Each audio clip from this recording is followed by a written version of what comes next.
agak lucu juga. Mahkamah Agung itu tidak boleh mengeluarkan norma seharusnya. Norma itu DPR. Ini kok mengeluarkan norma. Jadi agak aneh juga, orang mau ketawa. Yang poin 3 itu, silakan sidang tapi kalian nggak akan menang. Kan aneh. Kalau menurut Pak Wirawan sendiri, sepanjang karir hukumnya Pak Wirawan, ini sebenarnya inisiatif siapa sih? Ya inisiasi aku punya Jokowi untuk mengengineer, mengarsitekin terbitnya itu. Ini mau dilaporkan ke siapa lagi? Nah, saya aja sudah bingung Bapak mau komen kita siapa. sebenarnya gini, masih ada di atas Mahkamah Agung, yaitu rakyat. Ya, Waduh. jadi makanya kita juga bersamaan dengan perjuangan kita kepada sidang, kita juga harus dibantu juga para media, ya. Ini untuk menyuarakan sehingga rakyat sebagai pemilik keadilan yang tertinggi di negara, kekuasaan yang tertinggi, kedaulatan yang tertinggi dan dilindungi oleh Undang-Undang Dasar 1945 itu paham. Anda sudah berapa kali dengar Jokowi mengatakan saya akan hadir ke ruangan sidang, saya akan tunjukkan, sudah berkali-kali. 1120 kali. Apa yang terjadi di dalam berita acara yang kami terima. Jokowi itu sudah diambil sumpah pada waktu penyidikan. Bukan hanya Jokowi, orang-orang yang ditengarai sebagai namanya Termul, teman-teman Anda itu. Itu sudah diambil sumpah semuanya. Jadi secara KUHAP, ya, orang yang sudah diambil sumpah begini bisa tidak dihadirkan oleh penuntut umum Dan bisa dibacakan kemudian. dan hanya dibacakan. Coba bayangkan. Anda bisa bayangkan. Kami khawatir ini episode ketiga Bambang Tri dan Gus Nur terjadi. Hari ini kita akan menanyakan kepada tim kuasa hukum dan Ibu Tifa sendiri, kira-kira bagaimana pendapatnya mengenai putusan hakim kemarin, apakah sudah dipelajari lagi dan apakah itu menjadi dasar peradilan kedua atau menjadi dasar masuk pokok perkara. Silakan. Ya, karena ini tentang Prapit, jadi kita serahkan penjelasannya kepada Komandan Prapit kami dari tim TPDT, yaitu Bapak Ahmad Wirawan Adnan SHMH. Silakan Pak Wirawan. Terima kasih. Jadi kita flashback aja tentang putusan sela pra peradilan kemarin. Dalam salah satu pertimbangannya itu mengatakan ini adalah error jurisdiction, ya. Error jurisdiction itu artinya ini seharusnya disampaikan pada forum eksepsi di pokok perkara atau yang dikatakannya dalam pertimbangannya itu ada di forum perlawanan pokok perkara terhadap surat dakwaan. Tapi kok disampaikannya di pra peradilan. Intinya ingin mengatakan ini sebetulnya materi eksepsi pokok perkara, ini bukan materi pra peradilan. Cuman tidak juga dipertimbangkan lebih lanjut, mengatakan dalam pertimbangan eksepsinya menerima eksepsinya penuntut umum atau termohon dan mengatakan baru kali ini saya mendengar juga bahwa permohonan ada pra peradilannya digugurkan karena error in jurisdiction gitu, kira-kira gitu seingat saya. Nah kemudian dia juga kemudian dalam pertimbangannya mengutip SEMA nomor 3 tahun 2026 yang bertepatan dengan dimasukkannya pra peradilan ini tanggal 18, ya. Jadi pada hari yang sama kita memasukkan pra peradilan itu, pada hari yang sama itu pula SEMA nomor 3 nomor 2. Yang kedua itu. Oh ya, pra peradilan kedua itu dimasukkan. Sehingga ingin kami katakan apa? Pra peradilan jelas nggak bisa diperiksa lagi, sia-sia diperiksa lagi dengan adanya SEMA ini. Nah, kami juga ingin mengutarakan sebetulnya SEMA ini apa?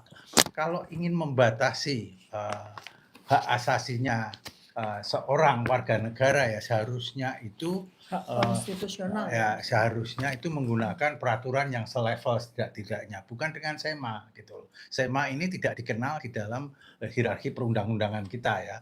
Hierarki perundang-undangan kita kan yang pertama itu adalah Undang-Undang Dasar 45, terus ada TAP MPR, terus ada Undang-Undang Perpu gitu. Ini nggak ada.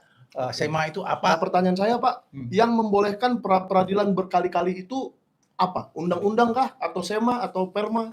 Undang-undang. KUHAP baru kemarin. KUHAP itu boleh mengajukan 8 materi yang boleh diajukan, upaya paksanya 8, 6. Kalau di dalam pasal 158-nya itu upaya paksa itu ada 8, terus kemudian ada 6 materi pra peradilan, sah dan tidaknya penangkapan, penahanan, penyitaan, penggeledahan itu semua, ya itu ada sampai pencegahan ke luar negeri itu ada di situ. Ya. Nah, itu kan ada sekian materi.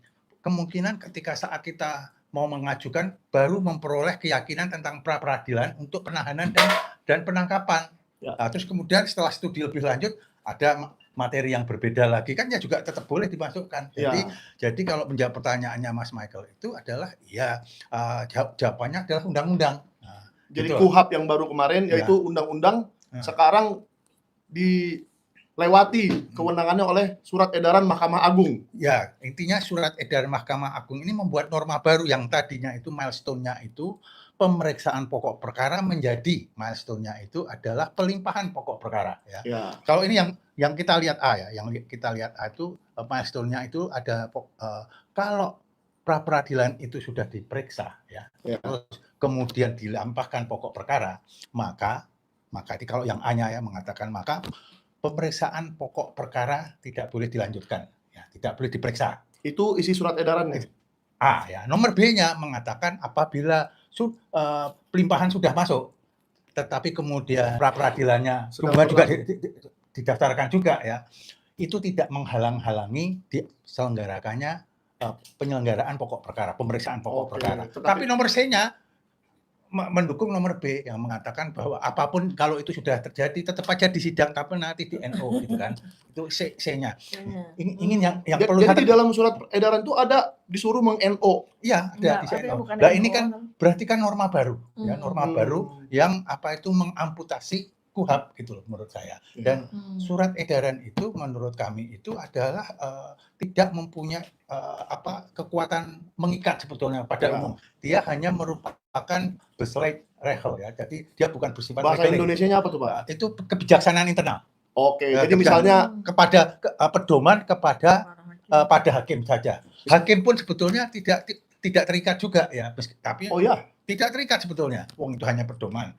Hanya ya dia itu masalah karirnya aja, tapi secara yuridis, secara hukum sebetulnya tidak terikat. yang saya bayangkan berarti surat edaran Mahkamah Agung itu biasanya hakim masuk jam 7 pulang jam 5 misalnya. Ya, Apa isinya begitu? Ya sebetulnya intern seperti itu misalnya. Iya dong, Ya, kalau ya. internal kan begitu, Pak. Ya hanya mengikat. Ini kok jadi masuk ke KUHP, bukan mengganti-ganti hanya isi masuk ke KUHP. KUHP, masuk ke dalam putusan selah. Oke. Putusan pra peradilan itu gitu kan. Masuk Oh, iya. menjadi pertimbangan untuk tidak menerima pra peradilan kami gitu kan. Berarti Bapak merasa ini tidak adil lah ya? Bukan tidak prosedural, Tidak prosedural. Tidak prosedural. Jadi salah satu syarat untuk supaya hasilnya itu adil, maka prosedurnya juga adil. Kalau Ya. sejak awal prosedurnya tidak adil, pasti hasil pokok perkaranya juga menghasilkan ketidakadilan begitu. Oke, Nah, dan silakan. pada hasilnya karena putusannya seperti itu, pra peradilan yang sudah diajukan akhirnya ya tidak perlu lagi gitu ya. Kalau menurut itu tidak perlu, kami sedang mempertimbangkan untuk tidak melaksanakan aja kalau semanya begini terus kemudian hakim-hakimnya. Ya, nanti mematuhi kalau pada putusan itu. juga begitu lagi Iya, bunyinya. gitu. Oke. Mahkamah Agung itu biasa memproduksi dua hal. Yang satu SEMA, yang satu PERMA. Ya. Yang PERMA ini memang lebih mengatur lah sifatnya. Tapi SEMA serupa ini ya sama aja dengan PERMA jadinya kan. Karena sama-sama mengatur gitu kan. Biasanya bedanya apa, Pak? Bedanya kalau PERMA itu jelas kayak ada peraturan pada umumnya lah. Ya, mengandung konsideran, ada pasal-pasalnya, ayat-ayatnya gitulah. Ya. Ya, misalnya PERMA tentang gugatan yang kecil gitu ya. Apa jumlah kecil gitu ya. Di bawah berapa? 500 juta. 500 juta. Nah, itu PERMA gitu. Kan SEMA nggak bisa dengan SEMA. Ini juga mesti nggak bisa pakai SEMA. Jadi yang kita harus kritisi dan ini membahayakan tata usaha negara kita, tone kita adalah mau dengan apa kita men-challenge SEMA? Dengan PT UN mungkin bisa? Bagaimana bisa PT UN berani menghadapi Mahkamah Agung bosnya? Oh iya ya. Betul juga. Jadi kosong dong ini. Ya, Kekosongan kelembagaan negara dong. Jadi sepertinya surat edaran Mahkamah Agung ini super power. penyalahgunaan kekuasaan. Penyalahgunaan ya, Pak. Ya. Bayangkan ya, undang-undang itu masih bisa di-challenge di MK. Ya. Ini nggak bisa kita bawa ke MK, ke MA. Itu juga bukan peraturan. Iya. Yang bisa dibawa MA itu peraturan di bawah undang-undang. Ini bukan peraturan. Kalau dibawa ke DPR gimana, Pak? Lah, DPR akan bertanya lah. Paling Iya, yang diprotes itu aja di Komisi 3. Iya. Artinya nggak ada mekanisme mengatur ini. Karena apa? Karena ini memang tidak merupakan bagian dari produk legal. Sehingga nggak ada mekanismenya untuk men-challenge-nya gitu loh. Iya. Ini yang berat sekali tuh bagi kami di situ itu. Tapi kalau seandainya tim kuasa hukum tidak terima dengan dipakainya SEMA ini sebagai pertimbangan, bisa nggak banding atau kasasi atau ada upaya lain nggak kalau untuk pra peradilan? yang kita hadapi itu anak buahnya orang-orang Mahkamah Agung. Jadi sama saja. Nah, iya kan? Susah. Jadi kita ajukan mau prapit yang keberapa itu ya jadi apa ya, nothing gitulah ya, nggak ada artinya gitu. Oke. Lalu selanjutnya gimana Pak? Selanjutnya ya kita akan hadapi sidang pokok perkara. Akan menghadapi sidang pokok perkara yang seperti kemarin di Jakarta Timur ya, Pengadilan Negeri Ya Jakarta lanjutan Timur. itu. Oke. Gimana Pak Al-Katiri, lanjutkan. Biar panas Ya. nih. Kalau Pak Al-Katiri kan selalu panas. Gimana Pak? Saya lagi demam Kemarin lagi. Lagi panas, lagi demam. memang lagi demam ya. Dalam artian sebenarnya. Ya, kemarin kan sepertinya Pak Al-Katiri pernah ya sekali lagi ke Pengadilan Jakarta Timur dan mengatakan ini masih pra-peradilan, jangan dilanjutkan Ya. dulu pokok perkaranya. Gimana Pak dengan SEMA ini? Sebenarnya begini, dari aturan dari awal memang perkara UTIBA ini banyak hal-hal yang aneh kalau boleh saya katakan. Kalau lebih ekstrim lagi banyak pelanggaran yang dilakukan oleh Ya. aparat hukum. Baik dari kepolisian, dari kejaksaan, sekarang masuk ke pengadilan pun ada problem. Yang jelas, ya kan, kemarin itu kan aturannya kami sendiri, bahkan lawyernya Jokowi sendiri itu baru sehari kemarin dulu itu baru tahu ada SEMA itu. Gitu. Itu pun dari TV waktu dialog ditunjukkan sama TV, kami baru tahu, kami juga kaget, ya kan? Bagaimana sebenarnya SEMA itu surat edaran, kebayang nggak? Surat edaran bisa menganulir undang-undang, ini keren nggak? Nah inilah di negara kesatuan Republik Indonesia ini. Kami ini kan mau mengoreksi itu semua sebenarnya. Banyak perkara-perkara yang kita tangani sekarang ini yang kami ajukan dan sebagainya, bukan kepentingan Ibu Tifa, kepentingan penegakan hukum. Karena apa? Karena KUHP baru ini harus ada yang mengoreksi gitu. Nah, kebetulan peristiwa Dr. Tifa ini adalah pakai KUHP baru, KUHP baru dan sebagainya. Itu momen kami. Ya kan? Yang seperti Pak Wirawan katakan tadi, agak lucu juga. Mahkamah Agung itu tidak boleh mengeluarkan norma seharusnya. Norma itu DPR. Ini kok mengeluarkan norma. Jadi agak aneh juga, orang mau ketawa. Yang poin 3 itu, silakan sidang tapi kalian nggak akan menang. Kan aneh. Coba Kata-kata Pak, itu. kalau untuk orang awam kira-kira apanya sih yang disebut norma di situ? Norma Membedakan aturan norma dengan buat aturan, ya kan? Padahal itu kan aturan untuk berdampak pada kita. Seharusnya aturan itu kan untuk struktur mereka sendiri, tapi ini berdampak pada perkara kita. Faktanya Oke. apa? Ini digunakan dalam petitum apa? Dalam amar putusan kemarin. Amar putusan itu diantaranya itu yang dirujuk. Jadi maksudnya SEMA itu kalau teknis-teknis saja boleh ya? Iya, iya. Misalkan hari Minggu libur. Nah, iya Gitu. seperti itulah mungkin. Sekarang bayangkan di undang-undang itu ada hierarkis. Ada undang-undang dasar, ada undang-undang dan SEMA itu mungkin paling bawah. Kok bisa SEMA Nggak ada. menganulir undang-undang? Nggak ada. Bahkan tidak ada. Nggak ada. Ya kan? Sama dengan batal demi hukum, tidak ada gitu. Ya kan? Ya. SEMA itu kan di paling bawah. Nah, ini dipakai pada waktu sidang itu SEMA ini belum lahir. Begitu putusan tiba-tiba ada SEMA, digunakan SEMA itu. Kami akan memaklumi kalau SEMA itu digunakan untuk peristiwa ke depan. Ya. Nah, tidak berlaku surut. Ini kan seolah-olah berlaku surut. Jadi kemarin ini yang dikoreksi itu bukan materi kita, bukan, tapi dua hal yang dikatakan bahwa oh itu dakwaan sudah masuk alasannya. Kedua lagi itu tadi dengan SEMA itu, dakwaan sudah masuk. Karena pra-peradilan ini Bapak ajukan kapan Pak? Tanggal 30 Yang pertama ya? Juli 30 Juli. 30 Juli. Iya. Itu perlu soal tanggal ini ya. Jadi ada dua informasi yang berbeda dan itu menjadi dasar dari Boleh keputusan. agak ke tengah, Bu? Ini. Ya. Baik. Ya, karena pertama ini harus kita klarifikasi. Kita mengajukan prapit pertama itu 30 Juli 2026 Ya. secara elektronik. Ya. Secara elektronik menggunakan e-court yang disediakan oleh kejaksaan.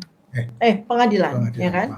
Kemudian tanggal 3 Agustus hari Senin itu kita memasukkan fisiknya, manualnya. Nah, yang digunakan sebagai dasar sidang itu yang tanggal 3 Agustus. Nah, pertanyaan saya sebagai warga negara, lalu apa artinya negara memberikan fasilitas elektronik Ya. kalau yang digunakan adalah manual? Ini biaya loh yang dibebankan oleh APBN loh ya. Ya. Artinya kalau memang yang digunakan manual ya sudah, fasilitas elektronik itu ditiadakan saja, menghemat Dibuang saja ya. mungkin. menghemat saja, melakukan penghematan saja gitu. Dan sama sekali tidak pernah disebut-sebut bahwa kami mengajukan itu tanggal 30 Juli ya. Oke. Satu. Kemudian sidang prapit dikabulkan berjalan mulai tanggal 12 Agustus 2026. Ketika SEMA itu belum lahir. Ya. SEMA itu lahir tanggal 18 Agustus 2026. Pada saat tanggal yang sama ketika kita mengajukan prapit kita yang kedua. Artinya kalau prapit kita yang kedua kemudian SEMA itu dipakai sebagai dasar ya walaupun tidak sesuai dengan tata aturan yang ada, ya sudahlah. Tapi tidak bisa dong berlaku surut untuk pengajuan profit kita yang tanggal 3 Agustus. Boleh tahu Bu, dong. atau siapa yang ingat kesimpulan dimasukkan tanggal berapa? Kesimpulan apa? Kesimpulan pra peradilan. Kesimpulan pra peradilan itu hari Jumat tuh. Hari Hari Jumat, Jumat, ya, hari Jumat. Sebelum atau sesudah? Sebelum SEMA juga ya? Sebelum hari kemerdekaan. SEMA lahir itu 1 hari setelah hari kemerdekaan. Tanggal Betul. 17 Agustus kita upacara, tanggal 18 Agustus 2026 SEMA itu lahir. SEMA-nya keluar. Sementara kita simpulan itu hari Rabu, ya kan? Jadi jauh sebelum SEMA itu lahir. Kan Prapit itu kita komplain terhadap amar putusan yang seakan-akan menjadi tidak ada kan. Ini kan amar Ya. putusan 127 halaman nih. Putusan Jaktim ya? Iya, yang kita pertahankan pada Prapit. Ya. Ini aja diabaikan kok. Gitu Iya. loh. Jadi sekarang kalau kita mau komplain kemana? Orang Mahkamah Agung itu sudah di atasnya tuh Tuhan yang Maha Esa gitu Oh loh. gitu juga Tuhan ya? yang Maha Kuasa. Karena putusannya Tuhan Bahkan- Maha Esa ya? Iya, peraturan Mahkamah Agung aja mengikat presiden kok gitu. Jadi di atas Iya, Mahkamah Agung presiden kita pun nggak bisa intervensi ya? Iya, nggak Presiden, bisa. DPR. Jadi Mahkamah Agung sudah mengambil fungsi legislatif Nah, sebagai fungsi yudikatif dan sudah mengambil fungsi legislatif. coba Nggak bayangkan. bisa. Coba dengan bayangkan. dengan Gitu. produk yang namanya surat edaran. Maksud Masa kita surat edaran? undang-undang level undang-undang itu dikalahkan dengan suatu Surat edaran. Waduh. Nah gini Mas Michael ya, di dalam peraturan perundang ada yang disebut perundang-undang yang sifatnya organik dan non organik. Organik itu yang begini, yang dia itu diterbitkan atas perintah peraturan perundangan yang lebih tinggi. Misalnya kemudian diatur lebih lanjut oleh peraturan pemerintah PP lah, itu namanya Iya. organik. Terus kemudian kalau perma tadi juga organik apabila dia itu diperintahkan oleh peraturan pemerintah ya, atau oleh diperintahkan diamanatkan oleh peraturan perpres, peraturan presiden gitu. Ya. Namanya organik. Lah SEMA ini bukan organik dan bukan inorganik. Non-organik. Non-organik juga Jadi bukan apa dia? apa-apa. Jadi apa dia? Oh. Tidak punya Spesiesnya apa spesiesnya? tidak punya spesies di SEMA ini gitu. Oh. gitu. Jadi- Bayangin Macam aja. kalau- apa itu? Kalau menurut Pak Wirawan sendiri, sepanjang karir hukumnya Pak Wirawan, ini sebenarnya Gimana? inisiatif siapa sih? Ya ini sisi aku punya Jokowi untuk mengengineer, mengarsitekin terbitnya itu. Terbitnya Oke. SEMA itu. Ya. Nampaknya ada dugaan intervensi. Ya, Intervensi Nah, ya. ya, tapi dari sisi ini siapa yang mengintervensi? Karena kan gini, sebetulnya ini membuka babak baru ya. Ya. Membuka babak baru. Karena pertama, dari sisi Prapit sendiri, dengan adanya SEMA tersebut, butir C, artinya misalnya kita tetap maju, karena kan sidang Prapit kedua kita sudah dijadwalkan. Itu uniknya lagi itu tanggal 28 Agustus, hari Jumat, 1 hari setelah sidang pokok perkara. Nah kan dari situ aja udah konyol sekali kan konstruksinya itu. Kita sudah disiapkan untuk sidang pokok perkara, tapi Prapit kita, sidang Prapit kedua kita juga dijadwalkan. Terus setelah itu, lalu kemudian di SEMA katakan boleh saja silakan kalian Prapit, tapi nanti akan di NO-kan. Nah, terus ini gimana ini? Oh, jadi memang Gimana Pengadilan ini? Negeri Jakarta Selatan akan mensidangkan, Iya. tapi putusannya sudah ketahuan Ya. duluan. Iya, silakan. Seharusnya kan dikatakan tidak boleh kan gitu Kan kan. gitu Iya, dong. larang aja langsung. Masa Iya. kerjain dulu. Silakan Anda Iya, bersidang, gitu tapi loh. tidak akan dimenangkan. Ini Mahkamah Agung loh yang bicara seperti itu. Nah, gitu loh. Jadi Ya, nampaknya tanpa kajian gitu loh. Betul spontan aja gitu. Saya kasih perbandingan ya. Ya, silakan Pak. Dulu awal-awal KUHAP tahun 1981 yang lama, itu ada kita kenal Mahkejapol namanya. Itu forum pertemuan Mahkamah Agung, Menteri Kehakiman, Jaksa Agung, dan Kepolisian. Itu saja dikritik orang rame-rame. Karena apa? Dianggap banyak sekali membatasi hak-hak asasi dari para tersangka terdakwa. Oke, seakan-akan mereka bersekongkol membuat peraturan supaya Iya. bagaimana gitu. Nambah-nambahin norma kalau istilahnya Pak Wirawan. Nambahin norma. Nah ini sekarang cuma satu lembaga, Mahkamah Agung saja. Berani. sudah menggagalkan hak konstitusi warga negara gitu Ya, loh. dan ini kan bukan hanya untuk perkara Dr. Tifa. Ya. Ini untuk semua perkara yang ada di Indonesia. Ya. Zaman itu memang antara kepala dan perut hakim itu kan terpisah.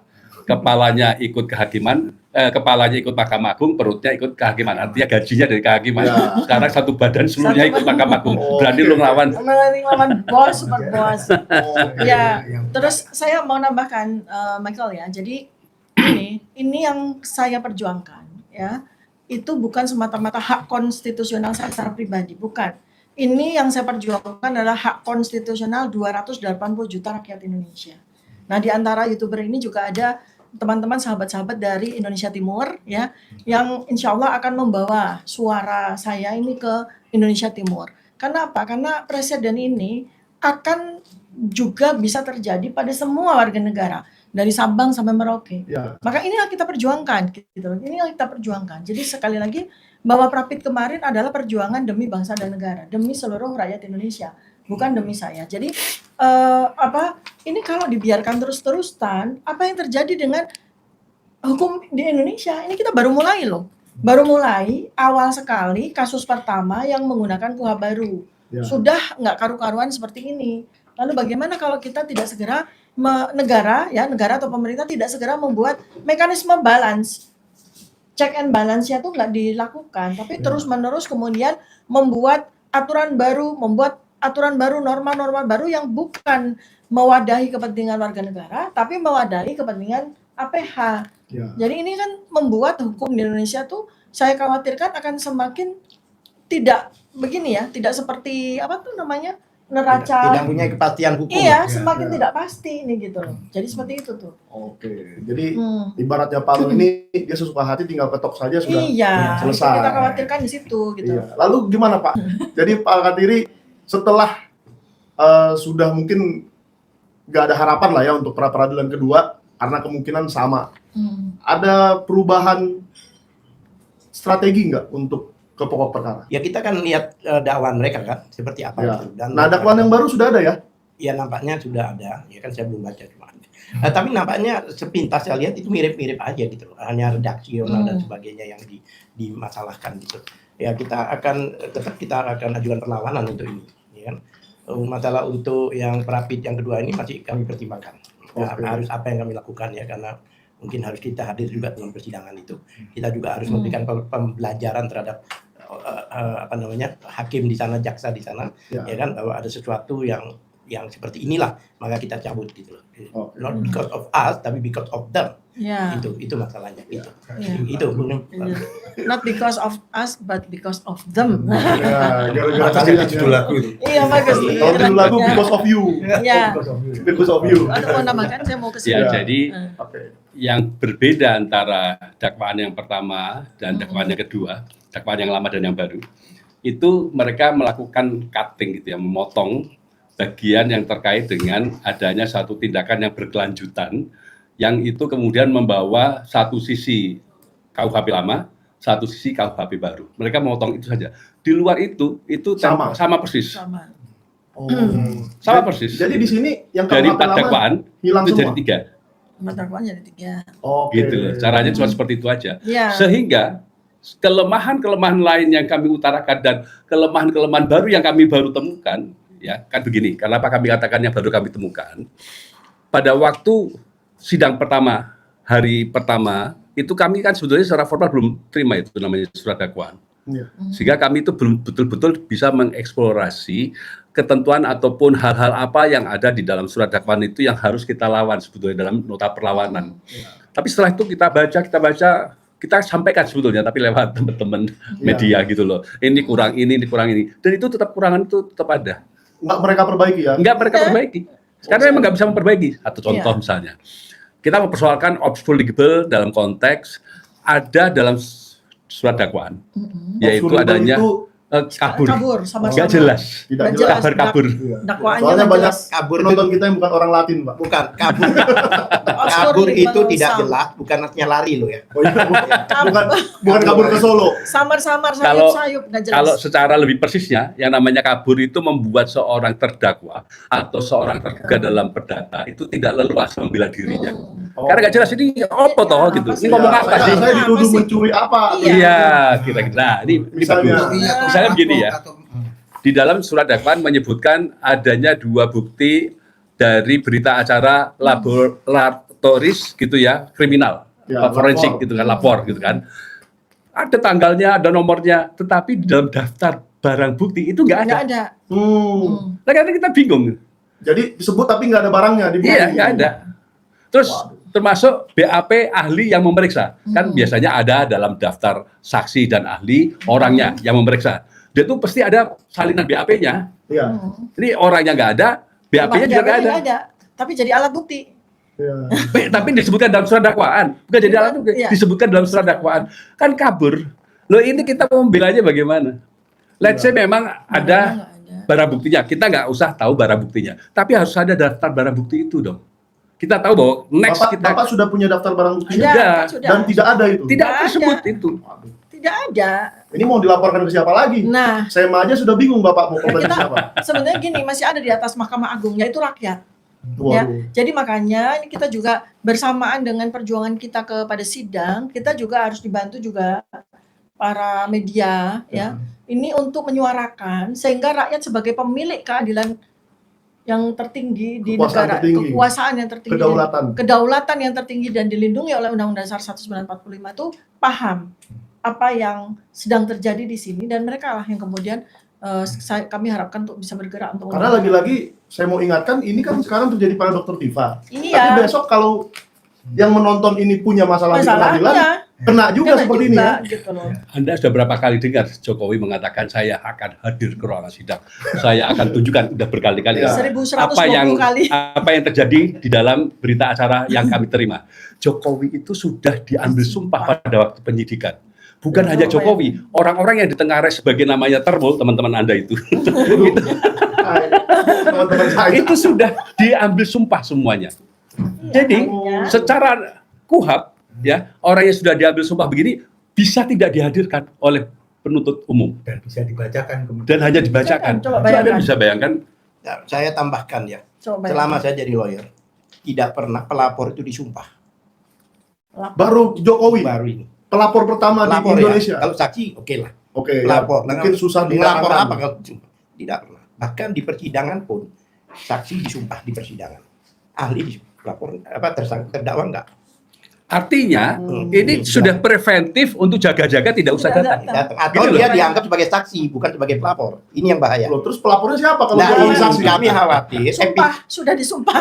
kami khawatir ini episode ketiga Bambang Tri dan Gus Nur terjadi. Tapi jangan harap kalau Jangan lawyer harap. kami bisa berbuat seperti itu. Nah, coba Kami Pak akan- Al-Katiri ingatkan kita lagi yang terjadi di episode Bambang Tri dan Gus Nur apa Gimana sih? tuh Pak? Lah itu Singkat kan aja, jelas. Pak. Dakwaannya itu dakwaan kebohongan yang menimbulkan keonaran. Nah kalau bohong berarti kan aslinya yang mana? Itu Ya. tidak dihadirkan hanya berupa fotokopi. Coba Ada bayangkan. di dalam persidangan, apalagi mempidanakan orang nggak boleh fotokopi, walaupun udah dileges aslinya harus dihadirkan. Ya. Ini kan tidak, Pak. Dan Pak Jokowinya tidak Dan ya, hadir. oh yang dimasalahkan adalah ijazah SMA oleh TPU dan sebagainya. Kenapa yang diuji Ada ijazah ijazah S1, satu. bukan ijazah SMA? Iya. Kenapa yang dihadirkan dalam gelar perkara UGM, Hmm. bukan guru SMA? Ini sudah alasan semuanya itu, nggak bisa lah. Oke, Ya. jadi Saya takutnya terulang Terulang, Iya. tapi tidak. Kami itu die hard semua lawyernya sih. Saya- Tidak akan Ya, membiarkan. tidak akan Akan seperti membiarkan. Die hard itu artinya dia saya hard, dia die. Nggak gitu. Die hard loh, bukan jahat loh, jahat ini. Ini jadi jaksa tahu-tahu ini. Banyak. Kita sering ngomong norma itu Norma. hal-hal yang dibolehkan dan tidak dibolehkan. Ya. Itu ketentuan Bukan seperti norma nam- Yunita kan, Iya. norma. Jadi di hukum itu ada norma, kalau di etika itu ada yang pantas Ah. tidak pantas itu norma Ya. juga gitu loh. Nah, itu norma. Nah, tadi saya juga ingin menambahkan Pak Lutfi bahwa yang tidak ada itu perbuatan konkursus realisnya. Apa pasal 126 tindakan berkelanjutan itu sudah nggak ada Ya. lagi. Kan selain kalau sedikit ngomongin hukum itu dulu kan ada yang namanya konkursus idealis, ada satunya lagi konkursus realis. Konkursus idealis itu satu perbuatan melanggar beberapa ketentuan undang-undang. Misalnya saya Tapi hanya bisa satu saja yang di satu saja yang didakwakan, yang Ya. paling berat ya, yang dikenakan, yang paling berat. Ya. Gini, pernah dengar kan ada orang nembak dari luar mobil, Heeh. jeder, Heeh. kena kaca, Ya. perusakan, Kerusakan. mati, pembunuhan. Pembunuhan. Oke. Kaca ini nggak bisa didakwa. Udah ada. Oh, jadi yang didakwa hanya pembunuhannya Ya, saja. yang terberat. Nggak mungkin toh. Nah, Tok, tolong buka kacamu, aku menembakkan ya mungkin. Nggak mungkin. Kasus kita ini rumit sekali. Betul. Dan dibawa lebih rumit lagi. Sebenarnya sih Bu, Dengan kasus ini sederhana. Mereka aja yang bikin rumit. Enggak, kasusnya bukan sederhana, kasusnya rumit. ya. Kasusnya rumit. Karena kan gini, dari awal aja ya. Ini kita harus pelan-pelan sekali. Awal aja, apa sih yang dilaporkan? Pencemaran nama baik dan fitnah. Fitnah. Ya kan gitu. Betul. Tapi ini ada muatan ya, ada muatan dari keinginan masyarakat agar sidang ini itu sebagai sidang pembuktian soal Ijazah ijazah gitu asli kan. atau palsu. Ya. Nah, kalau kita balik kepada hakikat dari kenapa Dr. Tifa dituduh melakukan pencemaran nama baik dan fitnah? Kan memang yang melaporkan harus membuktikan bahwa saya betul-betul melakukan pencemaran nama baik dan melakukan fitnah. Betul. Nah, tetapi anehnya di dalam semua yang Surat dakwaan. terkait, ya bukan sekedar mulai dari BAP para saksi, kemudian ahli, kemudian barang bukti, ya 709 dokumen tambah lagi jadi 712 dokumen, ahli-ahli 26 itu semuanya mengarah kepada ijazah. Ya. Ya kan? Nah, ini kan menjadi rumit. Ini sebetulnya orang ini tuh mau apa sih gitu loh. Harusnya kalau pencemaran nama baik cukup ahli Twitter saja ya. Loh, misalnya. Kan misalnya Bu Tifa kan main Twitter. Nah, iya, jadi ada sebuah kegalauan, ada sebuah kepanikan yang luar biasa terjadi pada satu orang ini. Dia menuduh saya melakukan pencemaran nama baik dan melakukan fitnah, tapi dia sendiri juga kebingungan karena ada sesuatu yang bakal dikejar oleh pengadilan ini. Yaitu bukti apa saya melakukan pencemaran nama baik dan fitnah. Ini di sini aja udah rumit loh. Iya kan? Yang lucu adalah bahwa pada semua berkas yang kami terima, nggak ada tuh, katakanlah begini, atau sedikit sekali alat bukti ya atau barang bukti atau apapun ya istilah hukum yang merujuk kepada bahwa saya mencemarkan nama baik. Saya melakukan fitnah, itu sedikit sekali. Yang 1,5 meter BAP itu dan barang bukti yang ratusan itu sibuk dengan persoalan ijazah. Nah kan jadi rumit, ini jadi yang punya kepentingan siapa coba kan gitu. Kan itu kan menarik. Iya, berarti Jokowi kalau yang saya baca kepingin membuktikan ijazahnya apa?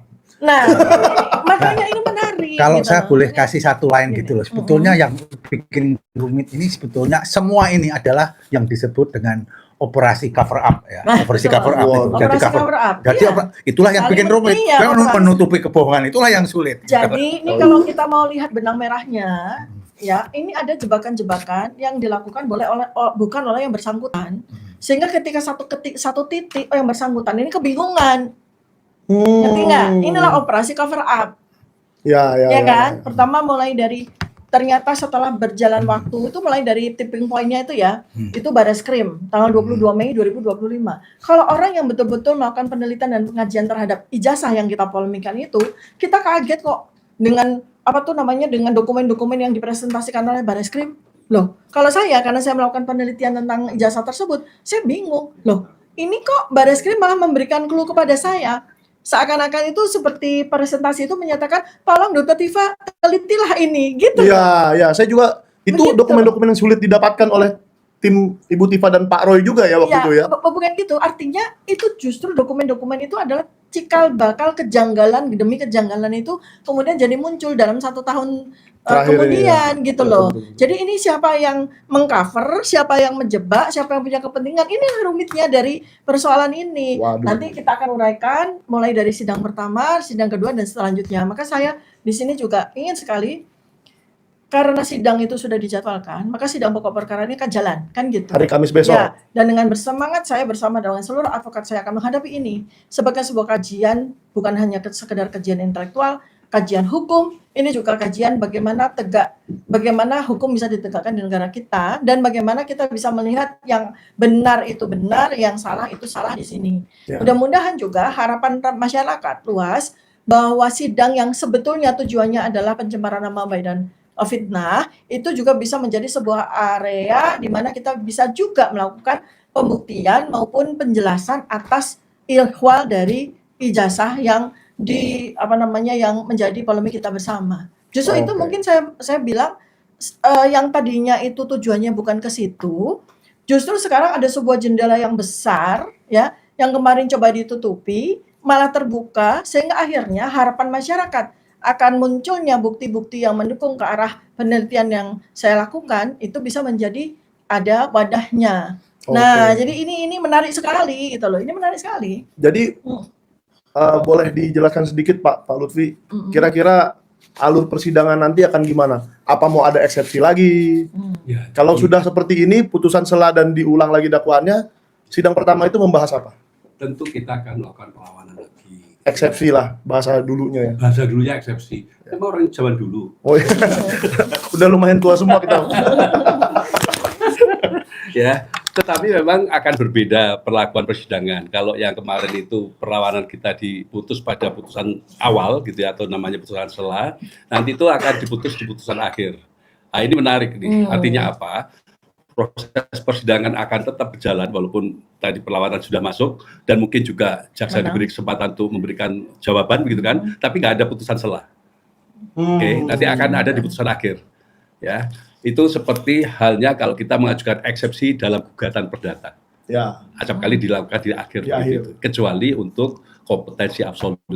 Ya. Baik. Nah, sekarang mari kita melihat terus dakwaan awal dengan dakwaan terbaru itu posisinya seperti apa gitu ya.